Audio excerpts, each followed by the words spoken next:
All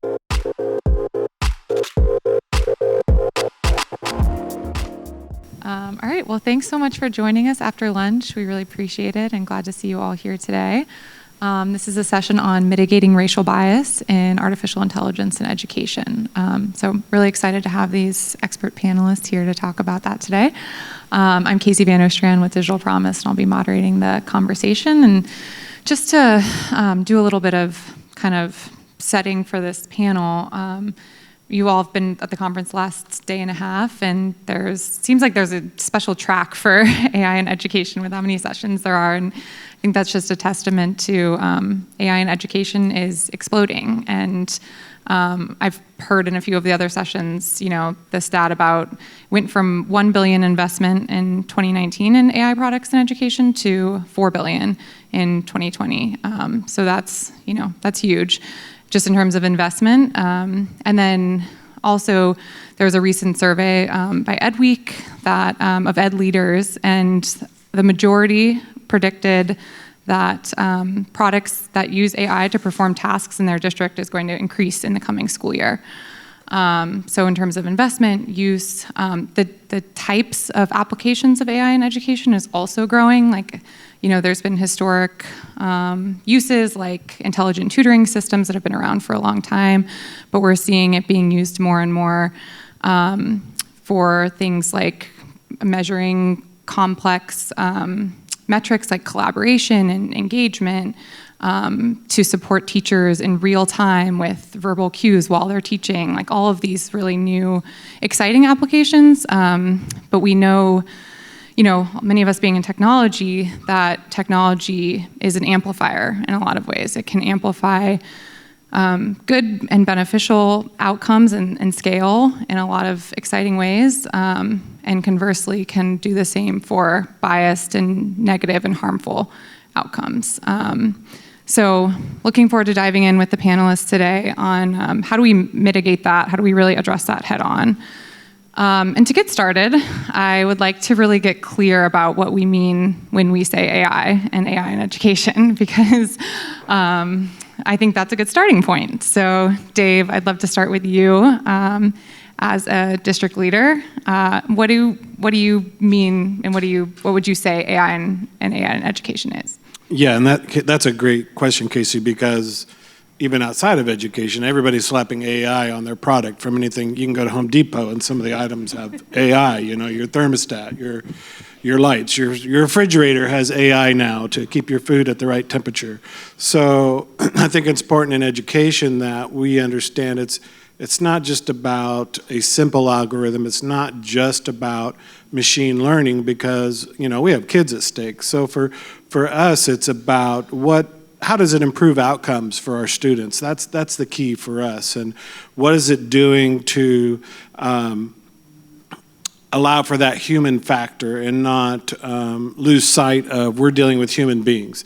So you can have the algorithms and you can have the data pools, but we need to make sure that when we apply that to our students that we're cognizant of that and we don't become over-reliant on the machine. I think the human factor is key for me to always have that human check regardless of what the AI says, because if we just become reliant on that too much, then that's, I think, where we have the potential to do harm, because educators know their students best more than a machine. The machine can help and simplify and make things efficient, but we've got to make sure that the human is still interacting with the child and making sure the device is really being beneficial.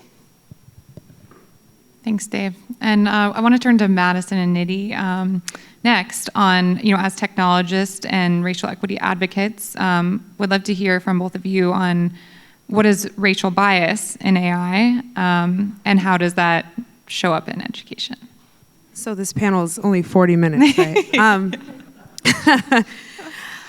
Okay, so I would assume most people in this audience know what racial bias is, right? It's perceived thoughts, actions, outcomes towards a specific group of people because of their race or the color of their skin. And that gets perpetuated by artificial intelligence systems. So we live in a society and a construct, especially within modern American education, that really sits on this kind of a white supremacist sort of culture, right? And that comes in through educators, that comes in through the systems that manage schools, that comes in through leadership, that comes in through the technology that's put into schools.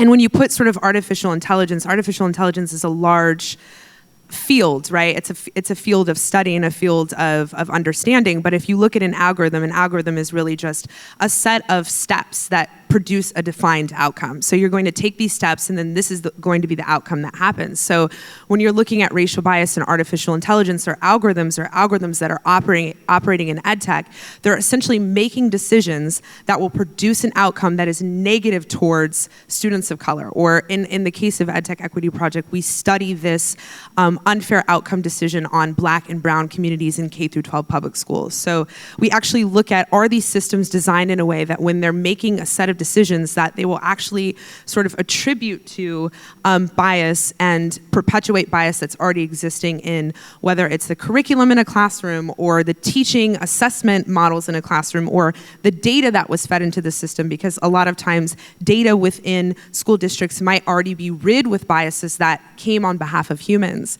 I think the really important thing to understand about artificial intelligence is that it's not an objective party, right? Like, we as humans are all inherently consciously and unconsciously biased.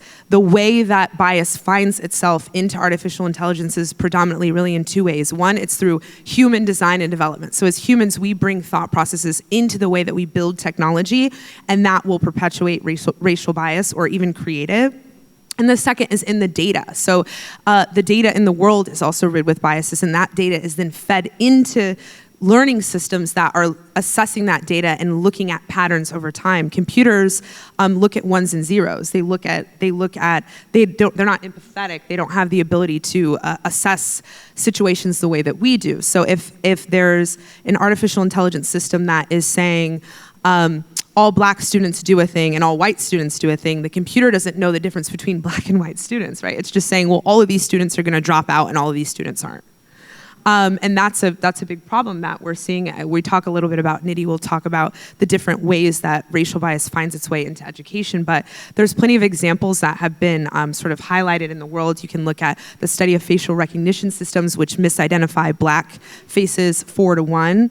In the criminal justice system, we have algorithms that are in pretrial risk assessment that are actually saying that people of color are going to flee before their court dates more often than people that are not of color, and that's not true when you actually look at the people who show up to court and the people who don't.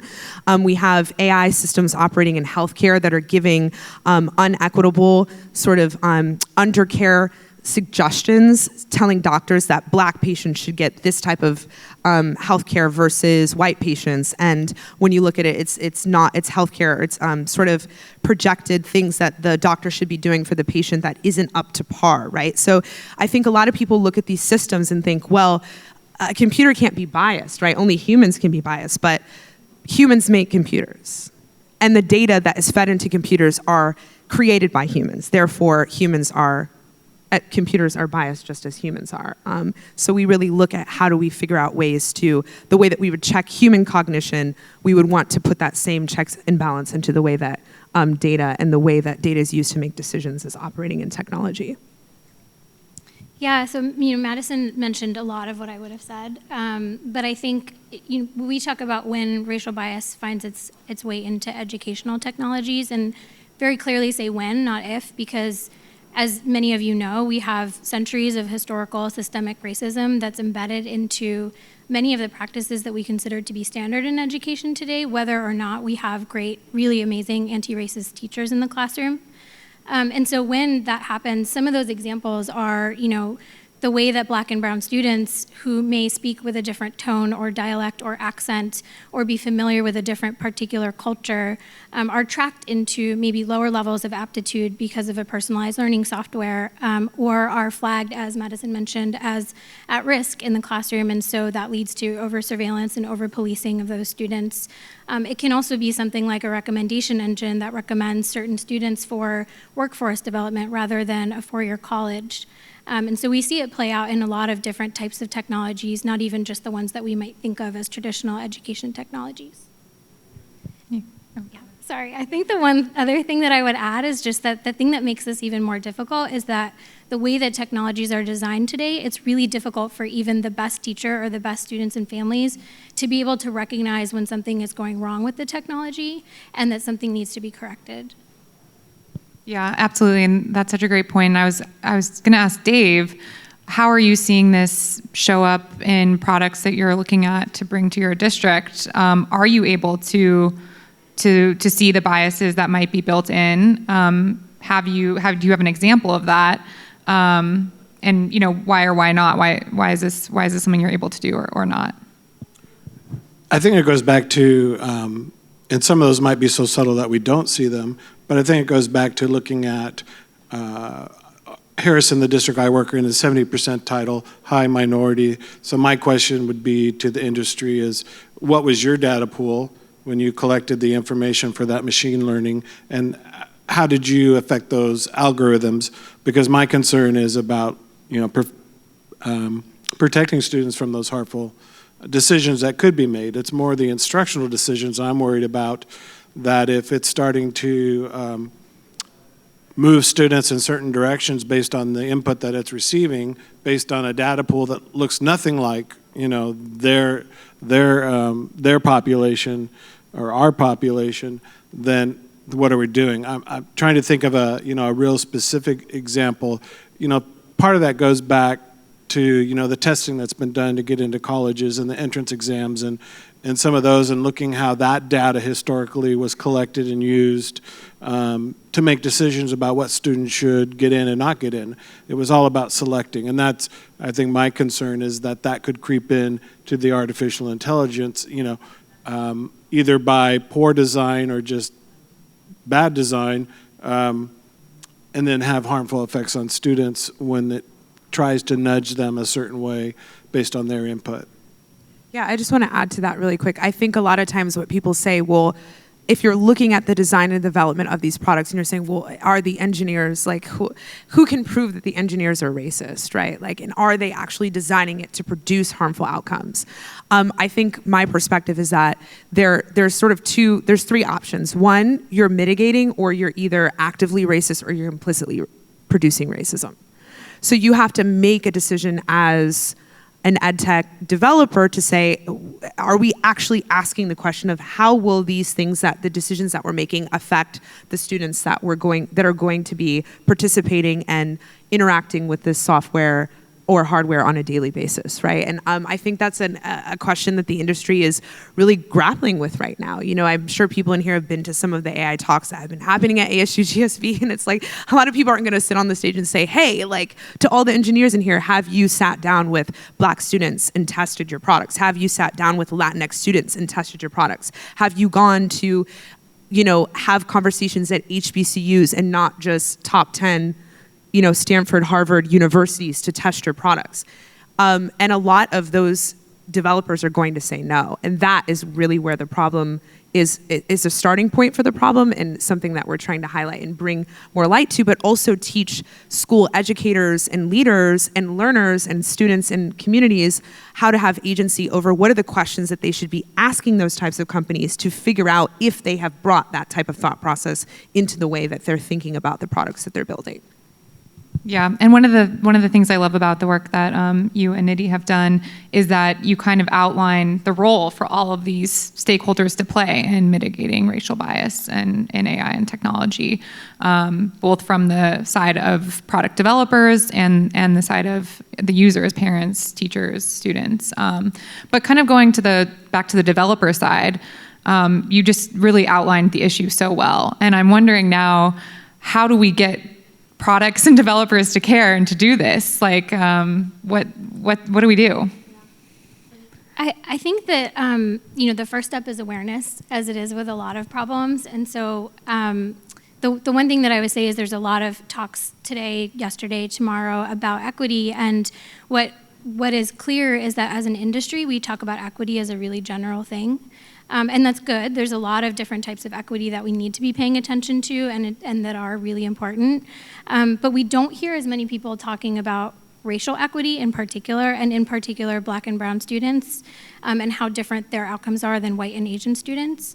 And so I think that it starts with really being specific about what kind of equity we're talking about. And we have conversations with tech companies and investors who talk about equity in kind of their values and their priorities, but the questions we need to be asking are what type of equity, and on the flip side, what type of bias are you actually mitigating for in your products? And so one way is, I'm a little bit biased in this way, but one way I do think is to help simplify that, and I'm really curious to hear how you feel, Dave, but is to help simplify, as Madison mentioned, like what are the questions that schools and students and families need to be able to ask to have a seat at the table?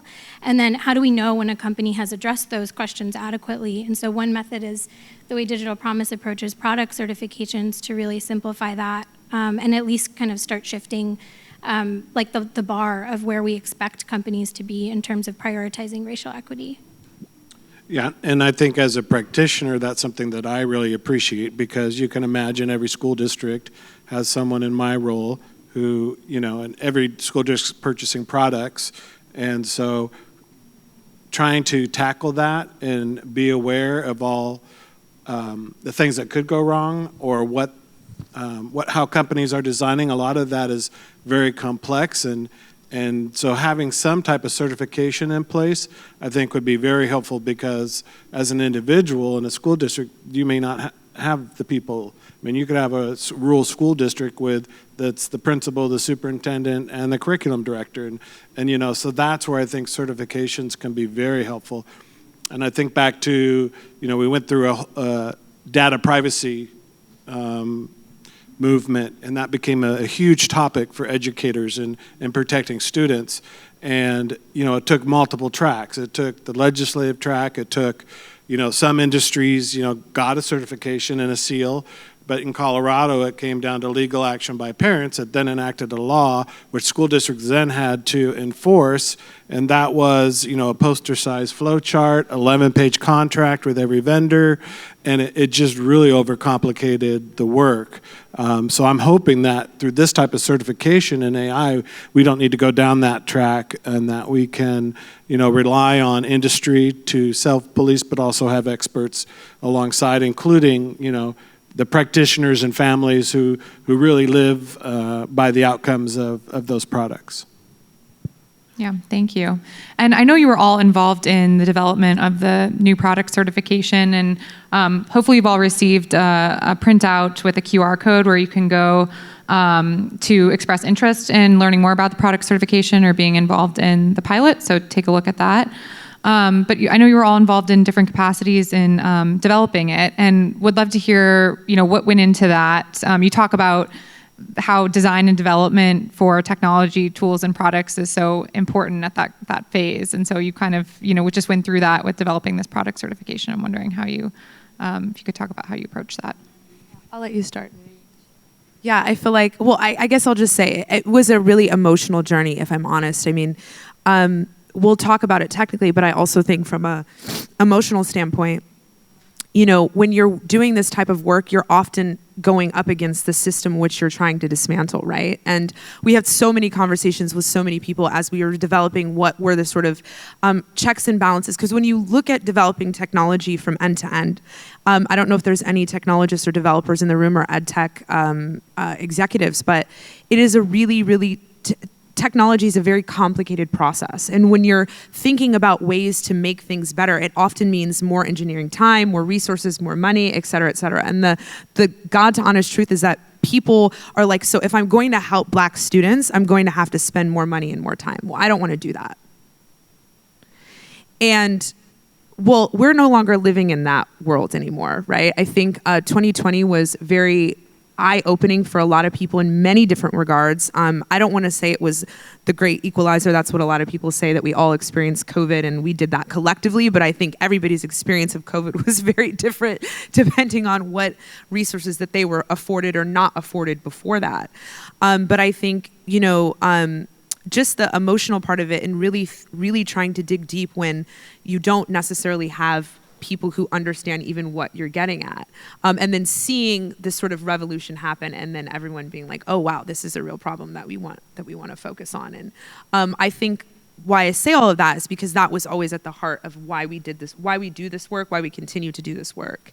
And it's really what drives us forward in the decisions that we make, to even the partnerships that we take on with Digital Promise and so on and so forth, and how we really decide about how we want to bring this into fruition really is a deeply personal journey for both of us. Yeah, I'll just add, I think, a lot of the thought that went into this, we as the EdTech Equity Project built a toolkit and a procurement guide for educators, and what went into that was the history that both Madison and I have in the technology industry, but also our experiences.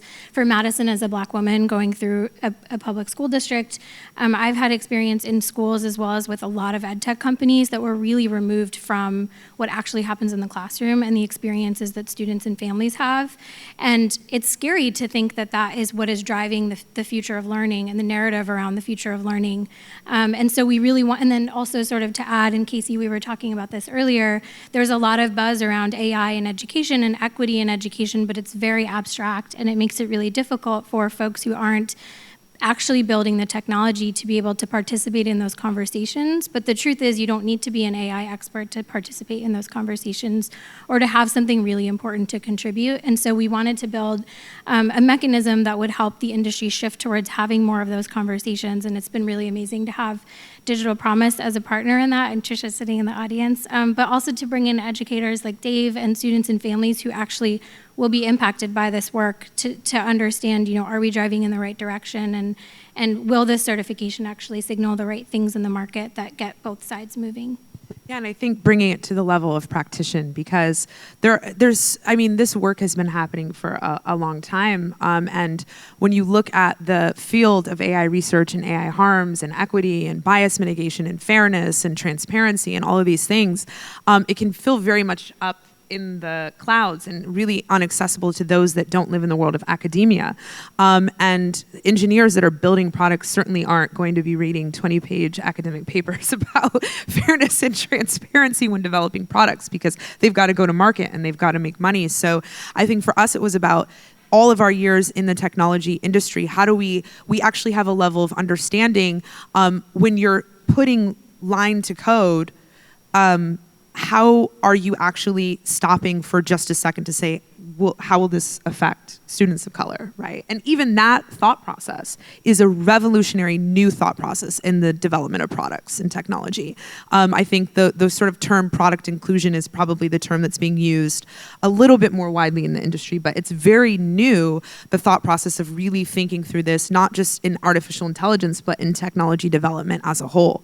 And so I think really bring it to the level where it's put your money where your mouth is, pen to paper. These are the steps that we're going to take in the process, right? You're talking about when you're ideating a product and you're thinking, okay, am I even logging what my assumptions are on why I think this product should do X or achieve Y? And have I actually gone into the classroom and worked with Black or brown students to figure out if X or Y and my assumption was correct? That in itself is at the very early stages of design and development of a product. So we really wanted to bring it to that level in hopes that the industry, to, Dave's point, would start to kind of find a self-policing mechanism. I think there's way more levers that have to be applied to it, and policy and advocacy and all these things. But it is the first step into getting it to a layer that is more actionable and tangible. Yeah, thanks for that. And Dave, did you have something to add? My road to this, my pathway to this was working with policy through the Circles organization. And so I was invited to review the rubric. And actually, a lot of my comments was, I think you're being too easy. Can we bump this up a little bit? Because it's our kids that are at stake, and our families and their futures. And so I think it's just critical work we need to do, and not let things happen. I talk about the example of, you have a first-year teacher. Well, teachers have algorithms too that they develop, and it takes time. And, a lot of times teachers, if you talk to them, they apologize to the kids they had their first year because their algorithms weren't quite complete and operating yet. And we've done a lot of work, I think, in education to really work on content and making sure that content is accessible and fair and equitable. That's, was kind of the first wave. But now I think we need to, look behind the curtain and see what things are happening in EdTech behind the scenes that also could affect students. And that's why this work is so important. Yeah, absolutely.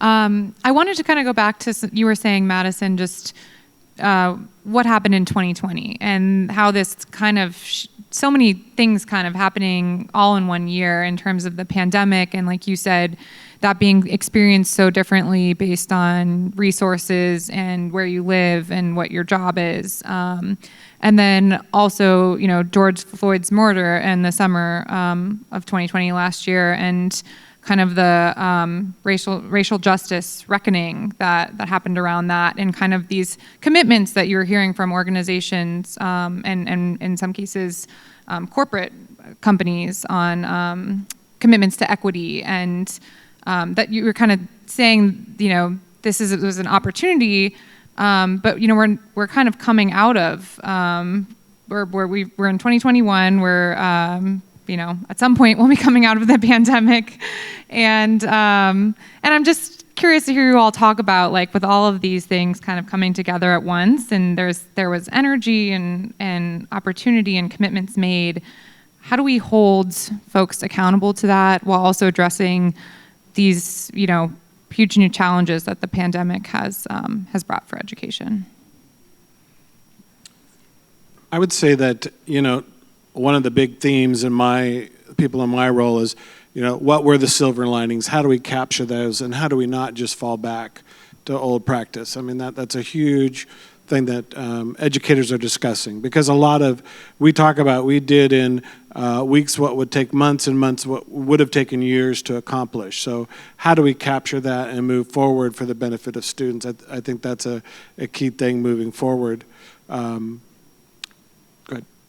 Yeah, I think maybe the core of accountability, Kasey, in your question, to me, is testing. It's actually like, after all of the commitments that companies can make, the changes that we might make, ultimately the difference is seen in testing, and really testing differences in outcomes by race, which most companies and organizations don't do. And so I think that's kind of, for me, the gold standard is, how do we hold companies accountable for their commitments by showing us, like, were there differences in the outcomes achieved by your product by race, or were there not? And there's no shame in there being differences. There will be differences for most companies, but the question is, are you open to learning that? And then what are the steps that you're gonna take now that you know that, to move towards having less differences? And to me, that's really the only answer that seems to be sufficient. Yeah, I think it's definitely a real level of transparency. And it's like, my call to action is, I think there's 150 or 200 EdTech companies present at ASU+GSV. Have every single one of you met with a Black or brown student if you're selling into K through 12 public schools? If not, you should do that. That's it. I feel like we could end the panel on that note. How do we get you to keynote with that topic? We do have about 10 minutes left, and I wanted to kind of turn to what the future could look like. So would love to hear you all talk about, what is a future in which all of these efforts that you're involved in to kind of train up the field and all of the stakeholders involved in knowing how to mitigate racial bias in AI, what does it look like if that is to happen, and we have really powerful technology and racial bias is actively being mitigated? Just like you said, Madison, it's either you're actively doing it or it's racist technology, whether it's intentional or unintentional. So what does it look like if we did get everyone, all 200 product developers here and out in the world to mitigate racial bias, and that, like, powerful use of technology that could happen if all the stakeholders are working together and we get to that place and continue working towards it, because it will be a journey. Right. I mean, and I'm also passionate about VR and XR for students too, because I think that's that's a way to level the playing field in many cases and provide that equity for students that don't always have opportunities. But you think about, in the classroom of the future, are you going to say, robot, what should I learn today? And, you get this wonderful pathway and everything's engaging and wonderful. That's kind of that ideal. But I think in the practical sense for now, it's really about making sure that what we're giving students is productive to them. I mean, it's a little contradictory that we're thinking about AI and categorizing and, making students into digits and numbers and making decisions with machines about humans, when on the other hand, there's a huge movement on universal learning design and the variability of the individual learner, which is almost contrary to patterns and making decisions for students based on large data sets. So I think that's going to be the challenge, but it's also exciting because I think if the technology is used the right way, it provides that opportunity that students can engage with the technology in such a way that it would be able to aid the student and the teacher in deciding what is the next best step for that student instructionally and career and just making life decisions. So if that can happen without harming students and somehow something misdirecting, I think that would be a wonderful outcome for students. I kind of don't want to add stuff to that because I actually think educators and students and families should be the ones kind of defining what the future looks like. The one thing that you said, Dave, that really resonated for me is in the sort of what happens when something goes wrong. And I think what equitable AI looks like in education is technology that's designed with mechanisms for humans, students, educators, whoever it might be, to understand when something has happened and to actually decide to make a change in it. And that really requires both really intentional product design, but also agency and empowerment of students, families, and teachers to understand how the technology works and be able to kind of work human and machine together rather than a machine making the decisions for students and families. But I'm really happy that you asked that question, Kasey, because I think, we're not, and Madison, you can correct me if you disagree, but we're not against AI in education. We just think that AI needs to be built differently than it's being built today. So that is a really powerful question. Yeah, I was just going to say, I think we think a lot about what does the future look like. And I feel like a lot of times I think, well, we're in the future, right? But the thing is that we're blind to the fact that we're currently present in a world where there's so many different varieties of thought. But the problem isn't that we have access to that. The problem is that access has been cut off at the knees. And it's time for, I think, people who were traditionally pushed to the sides and underestimated to be brought into the process in a really powerful way. And, a world that's beautiful where where EdTech products are coming on to TechCrunch and saying, oh, we were developed because we actually went into the classroom and we co-built the product with Black and brown students and the white students and the Asian students too. And it was awesome. And we learned so much. And I believe that we can get there, but it takes a liberation mentality that I think needs to put things in not a deficit mindset, but an asset mindset. And I think that liberation is less about how do I look down and help all of these Black and brown students, but see them as equal or even in a position of equity, right? Because equity is not the same as equality. Equality is all the same. Equity is that these people deserve more because they've received less, but not because we feel bad for them, but because we realize that their struggle is ours. And I think when we can get to that type of liberation mindset and not the type of handout mindset, that's when we transform many systems in our world, not just artificial intelligence, but many of the systems that, hold us down from really getting to the next level of human thinking, and human thinking then going into the ways that computers are designed to develop in the ways that they think as well. Thank you. I love hearing you all dream about the future, and I'm really excited about the product certification and other tools that you're developing to help get us there. So just on a closing note, would like to go around just one more time on, are you optimistic or pessimistic about this getting to this future? And be honest, because we've talked a lot about the challenges to these kind of goals and visions. And if you have a parting kind of call to action of what do we need to do to get there? I know we already heard one from you, Madison. So I hope any product developers out there were listening and will tell your friends. But yeah, anything else you want to leave with? And then, and just before we wrap, I want to mention that we'll all be in Suite 735 at 4:15 in about, I guess, an hour and a half, 2 hours, I think. And we'll be there to talk more about the product certification and answer any questions you have. So definitely take a look at that QR code. Come talk to us more at 4:15 in Suite 735 if you can. And yeah, so are you optimistic, pessimistic, and what's your call to action, Dave? I'm optimistic because I think that outcomes can be improved for students. My call to action is don't lose sight of the human.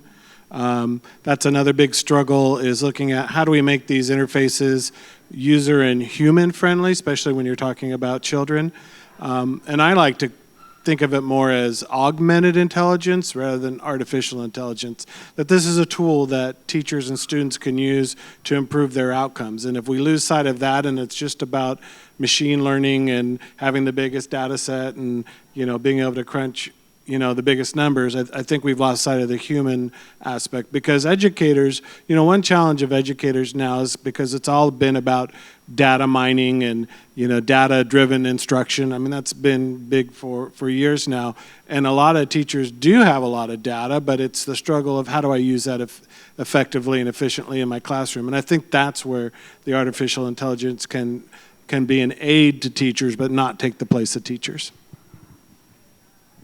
I would say I'm pessimistic about the past, but optimistic about the future, and mostly because I feel like we have to be if we really want to see change happen. My call to action would be for companies, test for outcome differences in outcomes by race so that you know what you're actually doing in the classroom. And if you're a student, a family, or an educator, I would say pull up your seat at the table because you have a lot to add in these conversations and your voices are missing in the conversation. Yeah, I would agree with everything that Dave and Nidhi said, and also call, students of color, families of color, people in the engineering community of color to action to say that that code belongs to you, and that you do have a seat at the table, especially in the world of artificial intelligence.